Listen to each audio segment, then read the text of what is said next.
kenangan pahit Adipati Dolken, ditinggal pergi ibunya ke Mesir saat masih kecil.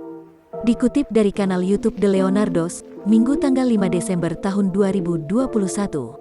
Aktor Adipati Dolken menceritakan pengalaman pahitnya merasakan perceraian kedua orang tua saat usianya masih belia.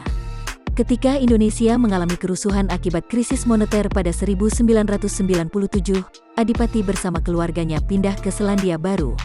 Singkat cerita, kata Adipati Dolken, kedua orang tuanya memutuskan untuk berpisah.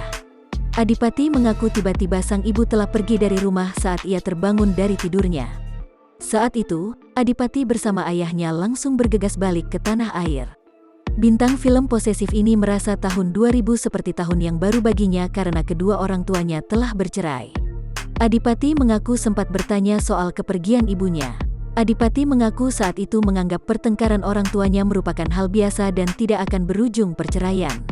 Karena perceraian kedua orang tuanya, Adipati menuturkan, ia tak memiliki apapun selain rumah di Jakarta. Sebab itu, kata Adipati, usai perceraian kedua orang tuanya, ia tinggal di rumah yang seadanya tanpa perabotan yang mewah.